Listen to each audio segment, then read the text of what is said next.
Pride and Prejudice, Chapter 12. In consequence of an agreement between the sisters, Elizabeth wrote the next morning to her mother to beg that the carriage might be sent for them in the course of the day. But Mrs. Bennet, who had calculated on her daughter's remaining at Netherfield till the following Tuesday, which would exactly finish Jane's week, could not bring herself to receive them with pleasure before. Her answer, therefore, was not propitious, at least not to Elizabeth's wishes, for she was impatient to get home. Mrs. Bennet sent them word that they could not possibly have the carriage before Tuesday, and in her postscript it was added that if Mr. Bingley and his sister pressed them to stay longer, she could spare them very well.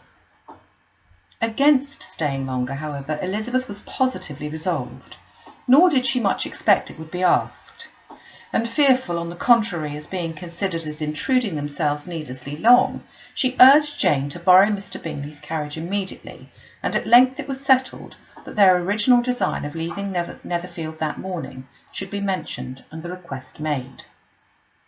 The communication excited many professions of concern, and enough was said of wishing them to stay at least till the following day to work on Jane. Until the morrow their going was deferred. Miss Bingley was then sorry that she had proposed the delay, for her jealousy and dislike of one sister much exceeded her affection for the other.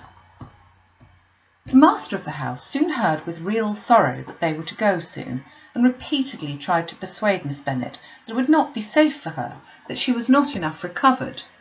But Jane was firm where she felt herself to be right. To Mr. Darcy it was welcome intelligence. Elizabeth had been at Netherfield long enough. She attracted him more than he liked, and Miss Bingley was uncivil to her, and more than teasing than usual to himself. He wisely resolved to be particularly careful that no sign of admiration should now escape him, nothing that could elevate her with the hope of influencing his felicity, sensible that if such an idea had been suggested, his behaviour during the last day must have material weight in confirming or crushing it. Steady to his purpose, he scarcely spoke 10 words to her through the whole of Saturday, and though they were at one time left by themselves for half an hour, he adhered most conscientiously to his book, and would not even look at her. On Sunday, after morning service, the separation, so agreeable to almost all, took place. Miss Bingley's civility to Elizabeth increased at the last very rapidly, as well as her affection for Jane.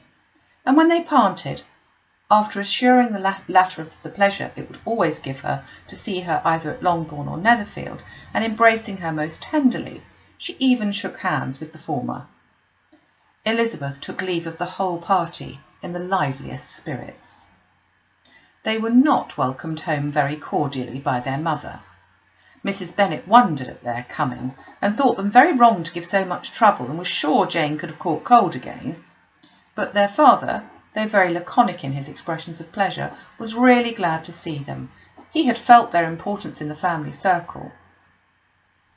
The evening conversation, when they were all assembled, had lost much of its animation and almost all of its sense by the absence of Jane and Elizabeth. They found Mary, as usual, deep in the study of thorough bass and human nature, and had some new extracts to admire and some new observations of threadbare morality to listen to. Catherine and Lydia had information for them of a different sort. Much had been done and much had been said in the regiment since the previous Wednesday.